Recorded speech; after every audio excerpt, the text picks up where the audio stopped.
Welcome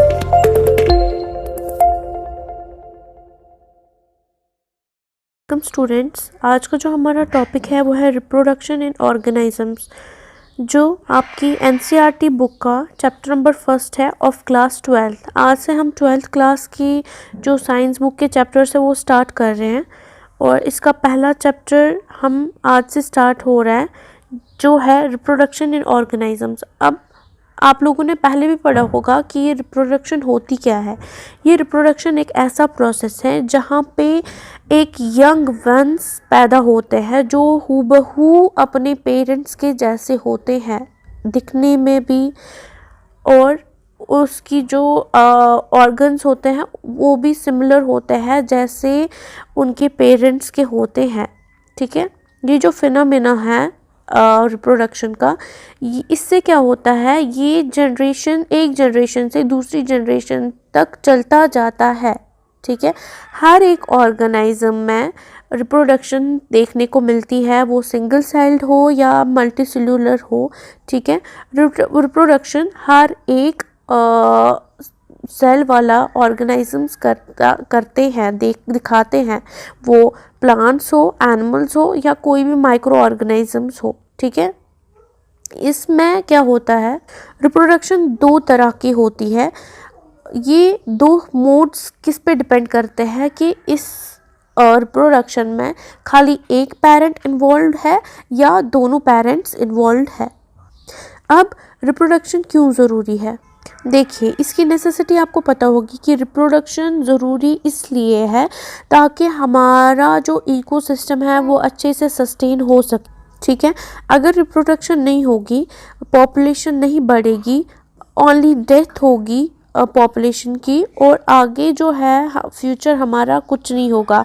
हमारे future में हमारी जो पॉपुलेशन है वो बहुत कम होगी और एट लास्ट वो ख़त्म ही हो जाएगी।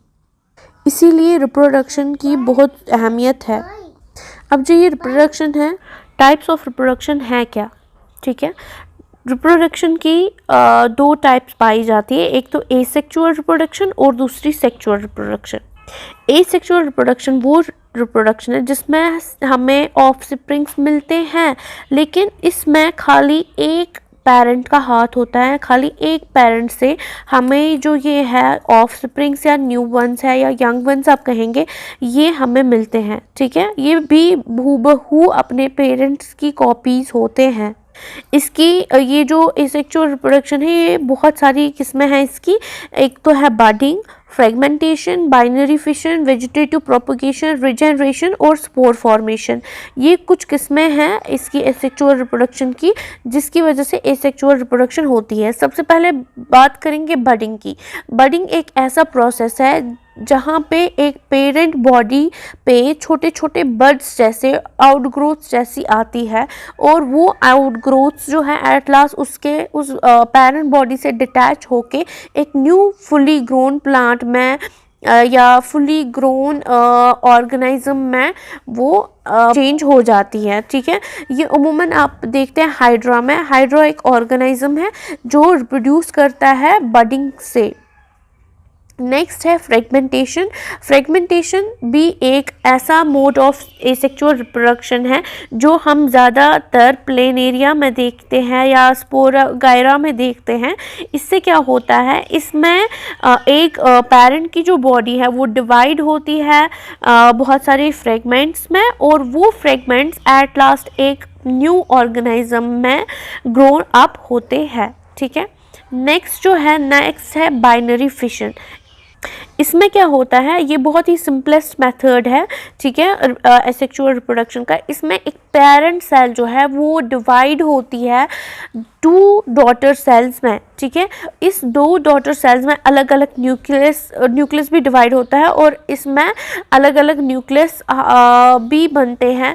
एट लास्ट ये आहिस्ता आहिस्ता सेपरेट आउट होती है और टू डॉटर सेल्स में ये कन्वर्ट होता है और फिर ये फर्दर ग्रो होता है। इसको हम बाइनरी फिशन कहते हैं। नेक्स्ट वन जो है वो है वेजिटेटिव प्रोपगेशन। आप लोगों ने इससे पहले भी पढ़ा होगा कि हम कोई भी प्लांट जो है उसकी हम ग्रोथ करने के लिए, उसकी पैदावार बढ़ाने के लिए उसी प्लांट का कोई हिस्सा काटते हैं और वो हम as a new plant show करते हैं, ठीक है, या तो उसकी लीव्स शो करते हैं या रूट या स्टेम या बड्स, ठीक है। इसको हम वेजिटेटिव प्रोपोगेशन कहते हैं। या जैसे पोटैटो में होता है, पोटैटो ट्यूबर्स होते हैं। आपने देखा होगा कि पोटैटो जो है वो कैसे हम बोते हैं, पोटैटो को हम छोटे छोटे टुकड़े करते हैं जहाँ पे उसके ट्यूबर्स वो आइज जैसी होती है छोटी छोटी, वहाँ पे उसका न्यू प्लांट ग्रो अप होता है। ऐसे ही ओनियन बल्ब्स होते हैं, ठीक है। ये जो चीज़ें हैं ये वेजिटेटिव प्रोपोगेशन की वजह से रिप्रोड्यूस कर पाते हैं। नेक्स्ट है रीजनरेशन। रीजनरेशन मतलब अगर कोई भी बॉडी पार्ट किसी भी ऑर्गेनिज्म का कट ऑफ हो जाता है, ठीक है, किसी भी एक्सीडेंटल इशू की वजह से, तो इनमें कैपेबिलिटी होती है कि ये वो जो बॉडी पार्ट है ये फिर से रीजनरेट कर सकते हैं, फिर से इनमें वो बॉडी पार्ट रीजनरेट होता है। देखिए एग्जांपल है, एक तो एग्जांपल है यहाँ पे लिजर्ट की अगर टेल कट ऑफ हो जाए, ठीक है, वो लिजर्ट जो है वापस उसकी टेल ग्रो हो जाती है आहिस्ता आहिस्ता। ऐसी स्टारफिश की एग्जांपल है, अगर उसकी एक आर्म कट जाए वो भी रीजनरेट होती है, ठीक है। ये रिजनरेशन पावर कुछ एनिमल्स में ही पाया जाता है। और एक एग्जांपल है एसेक्सुअल रिप्रोडक्शन की, जिसको हम स्पोर फॉर्मेशन कहते हैं, ठीक है। स्पोर फॉर्मेशन में क्या होता है कि एक जो प्लांट है या एक ऑर्गेनिज्म है, वो जहाँ जैसे यहाँ पे एक पिक्चर में दिखाया गया है, वो एक स्पोरेंजियम क्रिएट करता है, ठीक है, एक बॉल जैसी क्रिएट करता है जिसमें बहुत सारे स्पोर्स होते हैं। ये स्पोर्स अंडर फेवरेबल कंडीशंस जब आती है बर्स्ट अप होता है, उसमें जो स्पोर्स है वो डिस्पर्स हो जाते हैं और वो जो स्पोर्स है वो एक न्यू ऑर्गेनिज्म में ग्रो अप करते हैं, ठीक है। ये स्पोर फॉर्मेशन के बारे में था। अब ये जो एसेक्सुअल रिप्रोडक्शन है, इसमें एक सिंगल सेल डिवाइड होती है और वो अपने ऑफस्प्रिंग्स बनाती है। लेकिन ये इस तरह का जो डिवीजन है वो मल्टीसेलुलर ऑर्गेनिजम्स में नहीं हो सकता है, क्योंकि बहुत सारे मल्टीसेलुलर ऑर्गेनिजम्स जो है उनमें बहुत ही कॉम्प्लेक्स बॉडीज का डिज़ाइन होता है। एक मल्टीसेलुलर ऑर्गेनिजम्स में टिश्यूज़ होते हैं, ऑर्गन्स होते हैं, बाकी ऑर्गन सिस्टम होता है। बहुत ही हायर लेवल की ऑर्गेनाइजेशन होती है मल्टीसेलुलर ऑर्गेनिजम्स में, जिसकी वजह से इसमें एसेक्सुअल रिप्रोडक्शन नहीं हो पाती है, ठीक है। अब आप कहेंगे जो एसेक्सुअली रिप्रोड्यूसिंग ऑर्गेनिजम्स है वो कौन कौन से हैं, जैसे हाइड्रा है, अमोबा है, बैक्टीरिया, यीस्ट है, ठीक है, ginger, potato, sugar cane, agave, bryophyllum. इसमें वेजिटेटिव प्रोपोगेशन की वजह से रिप्रोडक्शन होती है। ये जो अमोबा, बैक्टीरियम है, हाइड्रास है, यीस्ट है, ठीक है, इसमें बडिंग की वजह से रिप्रोडक्शन होती है। और बाकी जो है वर्म्स उसमें फ्रेगमेंटेशन की वजह से भी एसेक्सुअली रिप्रोड्यूस वो करते हैं, ठीक है। ये एग्जांपल्स थी एसेक्सुअली रिप्रोड्यूसिंग ऑर्गेनिजम्स की। एडवांटेज क्या है इस एसेक्सुअल रिप्रोडक्शन की? सबसे पहले इसमें खाली एक सिंगल पेरेंट होना चाहिए, ठीक है। इसमें मेट फाइंड करने में मेट ढूंढने की कोई ज़रूरत होती नहीं है, ठीक है।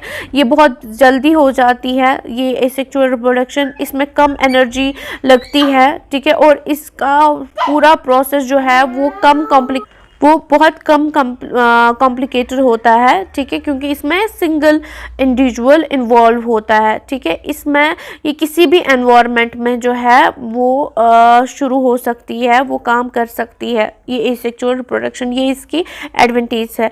ये था आज का टॉपिक। होप नेक्स्ट टॉपिक में हम सेक्सुअल रिप्रोडक्शन के बारे में पढ़ेंगे। होप करती हूँ आप लोगों को अच्छे से समझ आया होगा। Thanks for watching, like, share and subscribe.